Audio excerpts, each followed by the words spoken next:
Hello everyone, welcome to Avipedia. I am Roshni Gautam और आज की क्लास में बैंकिंग अवेयरनेस और इकोनॉमिक अवेयरनेस बात करेंगे। फाइनेंशियल स्टेबिलिटी रिपोर्ट जो करेंटली जो भी डाटा है, फैक्ट्स है, प्लस जो टर्म्स है, मैं आपको समझा कि क्या है, कैसे हम रीड करें, इसमें से कौन से भी क्वेश्चंस आ सकते हैं, तो आपको पता होना चाहिए। इससे पहले अभिपीडिया के द्वारा बहुत सारे इनिशिएटिव लाया जा रहा है। जो भी आप एसबीआई क्लर्क हो या पीओ हो, उसकी तैयारी कर रहे हैं, जो कि आपको प्ले लिस्ट में। इसी के साथ कोर्स भी लॉन्च किया गया है। कोर्स की बात करें तो आपको video lecture, PDF, expected questions plus PYQ सारे आपको सोल्यूशन मिलेंगे। प्लस आपके डाउट सेशन होंगे। मीन्स स्ट्रक्चर्ड ये कोर्स लॉन्च के द्वारा। इसको बाय करने के लिए नीचे डिस्क्रिप्शन बॉक्स में होगा, वहां जा सकते हैं। कोई भी डाउट होता है कमेंट सेक्शन में आप लिख सकते, कॉल भी कर सकते हैं। तो चलिए देखते हैं और फाइनेंशियल स्टेबिलिटी रिपोर्ट को डिकोड करते हैं। अब फाइनेंशियल स्टेबिलिटी रिपोर्ट क्या होता है, मींस हमारे इंडिया में फाइनेंशियल सिस्टम कैसा है, स्टेबल है या अनस्टेबल है, प्रॉपर चल रहा है या नहीं चल रहा। जीडीपी की बात करें, मीन्स इकोनॉमिक की बात करें, इकोनॉमिक में जीडीपी कैसी चल रही है, इंक्रीज हो रहा है, डिक्रीज हो रहा है, क्या इन्फ्लेशन रेट कितना है, डेट टू जीडीपी रेशो कितनी है, प्लस बैंकिंग, बैंक की एनपीए तो इंक्रीज नहीं हो रही है, क्या उनके पास इतनी लिक्विडिटी है, वो कवरेज कैसे कर रहे हैं, या डिपॉजिट्स हो रहा है तो वो कैसे हो रहा है, ये सब बताया गया। और अगर हम इस रिपोर्ट की बात करें जो कि दिसंबर में आया हुआ है, मीन्स 1 ईयर में 2 times financial stability report RBI के द्वारा जारी किया। और इस रिपोर्ट की बात करें तो बोला गया है कि हमारी कंट्री में फाइनेंशियल स्टेबिलिटी, क्योंकि अभी हम फैक्ट्स के अकॉर्डिंग, डाटा के अकॉर्डिंग देखेंगे। ओके, ये अगर फाइनेंशियल स्टेबिलिटी रिपोर्ट देखें तो इसमें 3 चैप्टर होते हैं, आपको पता होना चाहिए कौन कौन सी। मैक्रो फाइनेंशियल रिस्क कैसी है, फाइनेंशियल इंस्टीट्यूशन जो कि बैंक है वो साउंडनेस है, रेजिलियंस है या नहीं है, सेकेंड चैप्टर होता है। और थर्ड जो होती है रेगुलेटरी इनिशिएटिव, मतलब जो रेगुलेटरी बॉडी है उनके द्वारा कौन कौन सी पॉलिसीज एंड प्रोग्राम्स लेके आई आई जा रही हैं in the financial sector. Okay, तो 3 चैप्टर में डिवाइड होता है और ये फाइनेंशियली स्टेबिलिटी रिपोर्ट जो है, फाइनेंशियल स्टेबिलिटी रिपोर्ट जारी किया जाता है। अब सिर्फ आरबीआई करता है, नो स्टूडेंट, इसमें बहुत सारे मेंबर्स होते हैं। तो देखिए, तो जॉइंट असेसमेंट किया जाता है रिस्क ऑफ फाइनेंशियल स्टेबिलिटी, कितनी रिस्क है इन फाइनेंशियल स्टेबिलिटी, मतलब पैसों के मामलों में हमारी कंट्री में कितनी स्टेबिलिटी है, कितना अनस्टेबल है, इन सब के रिगार्डिंग बात की जाती है। जो कि resilience of Indian financial by एक सब कमेटी होती है जिसका नाम है financial stability and development council. Okay, ये सब कमेटी है financial stability and development council, means जो भी आरबीआई के द्वारा जारी किया जाता है उसको अप्रूव इनके द्वारा किया जाता है फाइनेंशियल स्टेबिलिटी डेवलपमेंट काउंसिल, जो कि नॉन स्टैट्यूटरी अपेक्स, ओके, जो कि नॉन स्टैट्यूटरी अपेक्स काउंसिल है और ये अंडर मिनिस्ट्री ऑफ फाइनेंस के अंडर वर्क करती है। 2008 में रघुराम राजन कमेटी के द्वारा ये सजेस्ट प्रपोज किया गया था कि ये सब कमेटी को लाया जाए। ओके, तो मान ले कि फाइनेंशियल स्टेबिलिटी जो यूनिट है, ओके, जिसमें आरबीआई, सेबी, आईआरडीआई मतलब insurance regulatory, pension regulatory and ministry of finance के द्वारा ये सब सारी मेंबर हैं, इस पर वर्क करती हैं एंड इसमें सजेशन कितना रेजिलियंस है, कितनी स्टेबिलिटी है, एंड बाद में अप्रूव किया जाता है फाइनेंशियल स्टेबिलिटी डेवलपमेंट काउंसिल के द्वारा और ये स्टेबिलिटी रिपोर्ट जारी की जाती है। अगर हम देखें तो ये 2 बार, ओके, 2 बार एक साल में 2 बार आता है, in the month of June और in the month of December. ये 2010 से पब्लिश हो रहा है और ये ट्रांसपेरेंसी बताती है अबाउट आवर इकोनॉमिक सिस्टम कैसी है, जिसमें बहुत सारी चीजें हैं। चलिए एक एक करके देख लेते हैं, आपको टर्म्स भी पता होना चाहिए। जितना सिंपल हो सके मैं टर्म्स बताऊंगी और टर्मिनोलॉजी पर भी वीडियोस बनाई जा रही हैं, वो भी आप प्लेलिस्ट पे जाके देख लीजिएगा, सारे टर्म्स पर बनाई जा रही है बैंकिंग टर्मिनोलॉजी। इंडियन इकोनॉमी की बात करें तो जीडीपी ग्रोथ, अब जीडीपी क्या होता है, that is gross domestic product. India में मतलब with in geographical boundary means India की जितनी जोग्राफिकल बाउंड्रीज में गुड्स एंड सर्विसेज प्रोड्यूस हो रहा है विद इन 1 ईयर, उसको जीडीपी बोलते हैं। तो अगर हम जीडीपी ग्रोथ की बात करें जो कि 6.6% बोला गया है in the financial year 2025, financial 25 में अगर ग्रोथ प्रोजेक्शन की बात करें तो 6.6 है, okay? जो कि कम हुआ है। अगर आप लास्ट ईयर की बात करो तो हमारा ज्यादा था, अभी हमें जीडीपी ग्रोथ रेट कम देखने को मिला। ओके ये वही डेट टू जीडीपी रेशो मतलब कि अगर इंडिया में 100 रुपए है, ओके मान लीजिए इंडिया में गुड्स एंड सर्विस जो है प्रोड्यूस हो रहा है with in the geographical boundary, मतलब इंडिया में 100 रुपए, इंडिया के पास 100 रुपया है, तो 100 रुपए का कितना परसेंटेज वो लोन लेता है, मीन्स कर्जा लेता है, मतलब डेट लेता है। ओके डेट तो कितना लेना चाहिए, मतलब जितना इनकम है उससे आपको कम लेना चाहिए। तो always debt to GDP ratio क्या होना चाहिए, कम होना चाहिए। नॉर्मली हम बोलते हैं ना कि जितनी चादर है उतना पैर फैलाओ, राइट, ऐसे तो होता है ना। तो डेट टू जीडीपी रेशो अगर इंडिया की बात करें, आप नॉर्मली अपने इंडिविजुअल लेवल पर भी देख सकते हैं, इंडिया की बात करें तो डेट टू जीडीपी रेशो कम होना चाहिए, लेकिन क्या है ये डिक्रीज होने की बात करती है और 56% बोला गया है, जो कि फाइनेंशियल ईयर याद रखिएगा 25, मतलब डिक्रीज हो रही है। डिक्रीज हो रही है इट मीन्स क्या, अच्छी बात है। Okay debt to GDP ratio कम होना चाहिए, जो कि FY21 में मतलब 2021 फाइनेंशियल ईयर में 62%, और प्रोजेक्ट ये और डिक्लाइन होने की बात की गई है कि फ्यूचर में प्रोजेक्ट किया जा रहा है कि 28% हो सकता है, आउट ऑफ 100 28% ओके हो सकती है, ये इन्होंने बोला है। तो ये भी हमें अच्छा प्रोजेक्शन बता रहे हैं। भाई इन्फ्लेशन, इन्फ्लेशन क्या होता है, consistent rise in general price पे, मतलब आपकी कंट्री में कंसिस्टेंट प्राइस राइज हो रहा है, जो कि आपको पता है कि प्राइस बहुत ज्यादा इंक्रीज।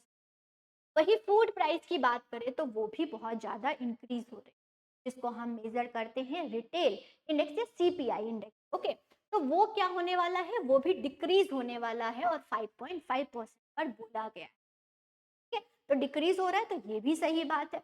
तो इन्फ्लेशन भी हमारी कंट्री में कंसिस्टेंट राइज इन प्राइस जो हो रहा है, जो बेसिक गुड्स हैं उनकी प्राइस हमें बहुत ज्यादा इंक्रीज देखने को मिल रहा था, वो भी कम है, मीन्स ये भी बेहतर, इसीलिए यहाँ पर स्टेबिलिटी है। अब हम बोल सकते हैं कि हाँ हमारी इकोनॉमी स्टेबल की तरफ जा रही है, ज्यादा फ्लक्चुएशंस नहीं। अब हमने देखा कि FY25 में जीडीपी ग्रोथ 6.6% होने वाला है। तो जितने भी वर्ल्ड बैंक के इंस्टीट्यूट है, मतलब कि जो ग्लोबली इंस्टीट्यूट है, जैसे वर्ल्ड बैंक हो गया, IMF, इंटरनेशनल मॉनेटरी फंड हो गए, ये सब भी प्रोजेक्ट करते हैं। तो ये देख ले 2025 में हमारा प्रोजेक्शन क्या रहने वाला है अकॉर्डिंग टू वर्ल्ड बैंक, ये भी है थोड़ा सा आपने याद रखना है कि अदर इंस्टीट्यूट जो ग्लोबल ऑर्गेनाइजेशन क्या क्या बोला है अबाउट जीडीपी, इंडिया की जीडीपी कितनी रहने वाली।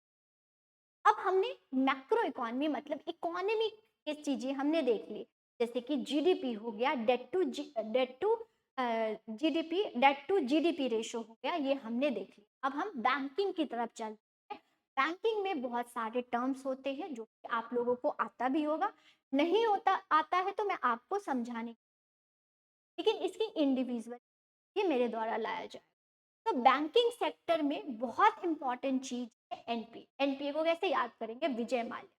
मान लो कि लोन जो है बैंक के द्वारा लोन दिया जाता है और लोन जब वापस नहीं आता है तो उसको बोलते हैं एनपीए हो गया, नॉन परफॉर्मिंग एसेट। मतलब बैंक का एसेट नॉन परफॉर्मिंग हो गया, मतलब कि वो डूब गया। मान लो कि आप किसी को लोन देते हो और वो वापस नहीं आया तो क्या हुआ, डूब गया, तो वो बोलेंगे आपका एसेट नॉन परफॉर्मिंग, वो नहीं आया। बट बैंकिंग में क्या लॉस है, एनपीए जो भी लोन है, जो भी बैंक है लोन देती है, एडवांसेस देती है, अगर उसका जो है वापस नहीं आता है विद ओके जो डेट को आना था उससे 90 डेज तक नहीं आता है, तो उसको नॉन परफॉर्मिंग डिक्लेयर कर दिया जाता है। ओके ये ग्रॉस भी होता है, ये नेट भी होता है। ग्रॉस जितने भी एब्सोल्यूट मतलब जितना पैसा था वो वापस नहीं आया, मीन्स टोटल वैल्यू, तो उसको ग्रॉस एनपीए बोलेंगे। नेट एनपीए क्या बोलेंगे, ग्रॉस में से माइनस कर देंगे provision, provision coverage rate, provision coverage rate जो कि बैंक्स करता है, अगर इसमें से माइनस कर देते हैं, किसमें से, ग्रॉस में से, अगर प्रोविजन कवरेज रेशो को माइनस कर देते हैं वो नेट एनपीए आ जाता है। प्रोविजन कवरेज क्या होता है, मान लो कि एनपीए 100 रुपए है, ओके, 100 रुपए हैं और उसमें से 10 रुपए नहीं आना था, ओके, 10 रुपए नहीं आया, तो क्या अब जो बैंक है वो उसको कवर कर रहा है अपने प्रॉफिट से, बस बेसिकली वो प्रॉफिट से रख लेता है, प्रॉफिट से रखते हुए वो रिकवर कर पा रहा है अपने प्रॉफिट से, वो जो एनपीए में डूब गया था उसको रिकवर कर पा रहा है, उसी प्रोविजन कवरेज रेशो। तो जब आप ग्रॉस एनपीए में जो बैंक प्रोविजन कवरेज रेशो रखता है, मींस एनपीए का प्रोविजन अपने पास अपने प्रॉफिट से रख लेता है और उसको रिकवर कर लेता है, तो उसको हम नेट एनपीए बोलते हैं, ये है। तो आपने याद रखना है ग्रॉस में से प्रोविजन कवरेज रेशो को माइनस नेट एनपीए, राइट, ये। फिर नेक्स्ट देखिए capital adequacy ratio. Capital adequacy means यहाँ पर बात किया जाता है बैंक के द्वारा, मतलब आरबीआई के द्वारा बोला जाता है और बेसल नॉर्म्स में भी बोला गया है कि मान लीजिए आप कभी भी लोन देते हैं, मान लो कि एक बैंक है वो 100 रुपए लोन दे रहा है, तो कितना रिस्क है कि वो वापस नहीं आएगा, हो सकता है हाई रिस्क, हो सकता है मान लो कि लो रिस्क। अगर बिजनेसमैन को देते हैं तो क्या है, लो रिस्क है। वही एग्रीकल्चर रिस्क या रूलर को दे दे तो क्या हो गया, हाई रिस्क है। तो जब बैंक लोन देती हैं तो कितना रिस्क है कि वो वापस नहीं आएगा, राइट, वापस नहीं आएगा। तो अगर आपके पास ज्यादा रिस्क है तो उसका कुछ परसेंटेज आपको रखना होगा, जिसको कैपिटल एडुकेसी रेशो बोलते हैं, रिस्क टू अवेटेड रेशो भी बोलते हैं। मान लो कि जितना रिस्क है, जितना लगता है कि पैसा नहीं आएगा, उसका परसेंटेज आपको रखना होगा, जो कि आरबीआई डिसाइड करती है और बेसल नॉर्म के अकॉर्डिंग ही बोला गया है कि अगर आपको लगता है कि लोन वापस नहीं आएगा तो आप वो रिस्क क्या करेंगे, जो रिस्क है उसका कुछ परसेंटेज अपने पास रखें। तो इनका वापस नहीं आया तो उससे आप रिकवर कर सकते हैं कि डिपॉजिटर ने पैसा रखा है वो आप वापस, जिससे आप फेल होने, बैंकरप्ट होने से बच सकते हैं, right? ये है। तो अगर हम देखें तो कैपिटल एडोकेसी मतलब कि हमारे आरबीआई के अकॉर्डिंग देखें तो 9% प्लस 2.5% रखना होता है, और कैपिटल एडोकेसी ही ज़्यादा है, जितना मिनिमम रखना है अकॉर्डिंग टू आरबीआई उससे ज़्यादा है, और वो सितंबर 2024 के अकॉर्डिंग बोला गया है, ओके। अगर हम प्रोविजनल मतलब कि आगे एस्टिमेट करें तो वो भी डिक्रीज होगा, ओके। अगर यहाँ पर देखिए वो डिक्रीज हो जाएगा 14% बोला गया, ओके। लेकिन इससे बैंकिंग सिस्टम अनस्टेबल नहीं होगी, जितना आरबीआई बोला गया उससे ज़्यादा ही है। और करेंटली अगर सितंबर 2024 में देखें तो ज़्यादा स्टूड हुआ है, मतलब इंक्रीज हुआ है। वही नॉन बैंकिंग फाइनेंशियल कंपनीज, एक बैंक होती है, एक एनबीएफसी होती है। बैंक जो होती है वो ऑल टाइप ऑफ डिपॉजिट को एक्सेप्ट करती हैं, वही एनपीए जो होती है वो डिमांड डिपॉजिट एक्सेप्ट नहीं करती। ये बेसिक डिफरेंस है, और भी बहुत सारा डिफरेंस होता है। तो non banking financial companies means NBFC की बात करें तो उनकी भी बैलेंस शीट जो है वो प्रॉपर है, ज़्यादा अनस्टेबल नहीं है, जो रिस्क है वो रिड्यूस है, ओके, ये चीज़। तो ये इन्होंने बोला है एनपीए की भी सही। फिर आता है provisioning coverage ratio, means provisioning coverage ratio मतलब कितना आप मैनेजमेंट करके चल रहे हैं। मान लो कि कल को कोई भी प्रॉब्लम आ जाए, कोई भी प्रॉब्लम होगा उसको मैनेज करके, मान लो कि आप हो, आप बीमार हो सकते हो, तो बीमारी के लिए आप कितनी मैनेज करके चल रहे हो, कितना फंड स्टोर करके चल रहे हो कि कल को कुछ भी होगा तो आप तैयार हो के लिए। तो प्रोविजनल कवरेज रेशो क्या होता है ये देखते हैं। ये percentage of fund set aside, मतलब बैंक के द्वारा एक परसेंटेज ऑफ फंड रखना पड़ता है साइड में, ताकि वो पोटेंशियल लॉस जो है ड्यू टू बेड लोन, मान लो कि किसी को लोन दिया है और वो वापस नहीं आ सकता, वो वापस नहीं आ सकता, उसके लिए कितना पैसा साइड में रखा हो। मान लो कि कल को आप बीमार हो जाओगे तो बीमारी के लिए आप कितना पैसा अलग से रखा है आपने मैनेज कर, उसी प्रकार से बैंक भी रखती है कि बैड लोन मतलब कि वो पैसा वापस नहीं आएगा, तो उसके लिए कितना मैं रेडी हूँ, कितना मेरे पास फंड असाइड है, उसको प्रोविजनल कवरेज रेशो बोलते हैं। ओके, जितना हाई पीसीआर होगा उतना अच्छा होता है बैंक के लिए, ताकि वो ज्यादा मैनेज कर, राइट। तो अगर हम देखें, इसका फॉर्मूला होता है ग्रॉस एंड, मतलब कि जो पैसा वापस नहीं आएगा उसके लिए कितना परसेंटेज आप रख रहे हैं। ओके, तो ये चीज है, ये बैंक के द्वारा रखा जाता है, जो कि इंक्रीज हुआ है 77। ओके, इंक्रीज हुआ है 77%, जो कि पब्लिक सेक्टर बैंक के। ओके, तो provisional coverage ratio means overall अगर आप देख रहे हैं तो बैंकिंग सिस्टम या जीडीपी थोड़ा सा ग्रोथ कम है, बैंकिंग सिस्टम जो है वो काफी स्टेबिलिटी शो कर रही है। ये हो गया provisional coverage ratio. Okay, liquidity, liquidity क्या होता है कि मतलब कैश इन, नॉर्मली अगर लिक्विडिटी की बात करूं तो इसको कैश इन हैंड बोलते हैं, मतलब कितना पैसा है, जो पैसा एकदम से डिमांड को आप कवर कर सकते हो, डिमांड को फुलफिल कर सकते हो, लिक्विडिटी बोलते हैं।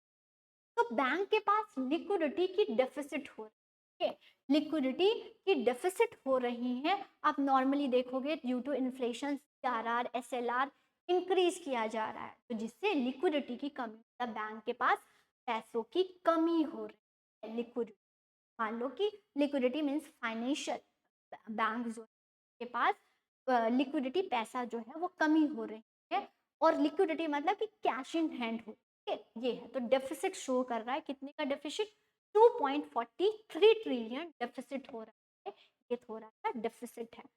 बहुत सारे फैक्टर्स होते हैं लिक्विडिटी कमी होने के, राइट। ये वही अगर हम रेगुलेटरी एक्शन, मतलब कि जो आरबीआई है बहुत सारी पेनल्टीज चार्ज करता है, तो पेनल्टीज में रिडक्शन देखने को मिला, मतलब कि पैसे कम हुए, जहाँ पर 57 करोड़ पहले था वो जो है रिड्यूस हुआ है, रिड्यूस हुआ है, बस ये नॉर्मल सा याद रखिएगा, ऐसा जितना पेनल्टी। आरबीआई क्या होता है, जितने भी शेड्यूल कमर्शियल बैंक हैं, अगर वो आरबीआई के रूल्स रेगुलेशंस या फिर जितने भी बैंकिंग रूल्स रेगुलेशंस को फॉलो नहीं करते तो बैंक पेनल्टी चार्ज करता है। ओके, तो वो रिडक्शन देखने को मिला, बस इतना।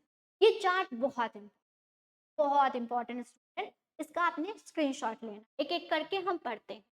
लोन्स एडवांसेस, लोन्स एडवांसेस मतलब बैंक कितना लोन दे रहे हैं, और दे रही हैं उसमें हमें इंक्रीज देखने को मिला, तो 167.8 हमें देखने को इंक्रीज देखने को मिला। क्या ये ग्रॉस एडवांसेस, मतलब कि जब लोन बैंक लोगों को लोन देती हैं तो इंक्रीज देखने को मिला है, वही है। एनपीए की बात करें, ग्रॉस एनपीए की बात करें, ओके, जो कि टोटल अमाउंट ऑफ एनपीए है, वो भी रिड्यूस हुआ हमारी कंट्री में, और जहाँ एनपीए बहुत ज्यादा था हमारी कंट्री में, एक समय की बात है, वो कम हुआ होने को आया है। नेट एनपीए की बात करें तो वो भी कम हुआ है, जो कि 6% हुआ है। रिटर्न ऑन एसेट मतलब इन्वेस्टमेंट करते हैं उसमें से रिटर्न कितना आता है, तो बैंक भी जैसे इन्वेस्टमेंट करते हैं गवर्नमेंट सिक्योरिटीज पर, तो वो भी इन्वेस्टमेंट की बात करें तो वो भी को मिला है। आरओई भी फाइनेंशियल स्टेबिलिटी रिपोर्ट के अकॉर्डिंग इंक्रीज हुआ। कैपिटल एडुकेसी या रिस्क टू अवेटेड एसेट भी इंक्रीज है, आप देखेंगे इंक्रीज हो रहा है, मतलब कि जो आरबीआई बोलता है कि आपने अगेंस्ट जितना रिस्क है उसके अगेंस्ट आपने एडुकेसी मतलब कैपिटल रखना है, इन केस अगर फेल हो जाता है, मान लो कि बेड लोन कोई आपको लोन नहीं देता है, तो आपके पास पैसा होना चाहिए। LCR, liquidity coverage ratio, liquidity coverage ratio according to Basel norm के अकॉर्डिंग बोला गया है कि लिक्विडिटी होनी चाहिए, मीन्स मान लो कि आप लोन देते हो और वो वापस नहीं आता है, तो आपके पास 30 दिनों तक, ध्यान से समझिएगा, अकॉर्डिंग टू बेसल नॉर्म्स आपके पास 30 दिनों तक इतनी लिक्विडिटी होनी चाहिए ताकि आप डिपॉजिटर के डिमांड को फुलफिल कर पाओ, तो उसी को बोलते हैं लिक्विडिटी कवरेज रेशो, जो कि इंक्रीज हुआ है।